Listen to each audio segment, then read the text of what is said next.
આજે ગુજરાતના શિક્ષણ વ્યવસ્થાની હું થોડી વાત કરવા માંગુ છું અને આ ગુજરાતના શિક્ષણ વિભાગને થોડી ટકોર પર કરવા માંગુ છું.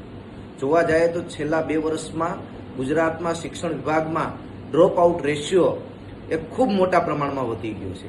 ડ્રોપ આઉટ એટલે કે એટલા માટે કે જે ક્રમશઃ 1 થી 12 ધોરણ અભ્યાસ કરતા હોય જે વિદ્યાર્થીઓ એ અધવચ્ચેથી પોતાનું શિક્ષણ કાર્ય છોડી દે તેને આપણે ડ્રોપ આઉટ કહેતા હોય છે. ત્યારે ગુજરાતના સરકારી આંકડા મુજબ શિક્ષણ વિભાગના આંકડા મુજબ વાત કરીએ તો સમગ્ર ગુજરાતમાં 2.5 લાખ જેટલા વિદ્યાર્થીઓ દ્વારા ડ્રોપ આઉટ કરવામાં આવ્યું છે. એમાંય ખાલી રાજકોટ જિલ્લાની વાત કરીએ તો રાજકોટ જિલ્લામાં પણ હાલના આંકડા જોવા જઈએ તો 45,000 જેટલા વિદ્યાર્થીઓ છે. આ ખૂબ મોટા આંકડાઓ છે અને આ સમગ્ર શિક્ષણ જગત માટે પણ એક ચિંતાનો વિષય છે. સરકાર પોતાની ખામીઓ અને કમીઓના હિસાબે આ વિદ્યાર્થીઓ પોતાનું ડ્રોપ આઉટ કરવા મજબૂર થયા છે. જોવા જાય તો શિક્ષણ વિભાગની વાત કરીએ કે ગુજરાતમાં ખૂબ મોટા પ્રમાણમાં શિક્ષકોની ઘટ અને અમુક શાળાઓ તો એવી છે કે 3,000 શાળાઓ એવી છે કે માત્ર 1 શિક્ષકથી ચાલી રહી છે. ત્યારે આમાં શિક્ષણ વિભાગે ખૂબ મોટું ધ્યાન આપવાની જરૂર છે.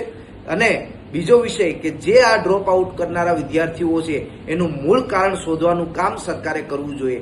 કેમ કે 2.5 લાખ જેટલા આંકડાઓ એ ખૂબ મોટા પ્રમાણમાં આંકડાઓ છે કે એટલા વિદ્યાર્થીઓ દ્વારા ડ્રોપ આઉટ કરવાનું કેવી રીતે શક્ય બન્યું છે.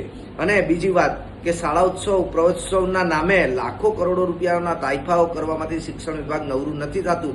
પણ જે શિક્ષણ વિભાગ સરકારી તંત્ર જે સુધારવાનું હોય છે, જે સરકારી સ્કૂલોમાં કોઈ ફેરફાર કરવાના હોય છે, જે ભરતીઓ કરવાની હોય છે એ સરકાર દ્વારા કરવામાં નથી આવતી. એ પણ એક મોટું કારણ માનવામાં આવે છે. તો સરકારને વિનંતી છે કે આમાં પોતે ધ્યાન આપી શિક્ષણ મંત્રી અને આ ડ્રોપ આઉટ રેશિયો કેમ ઓછો થાય તે માટેના પ્રયત્ન કરે.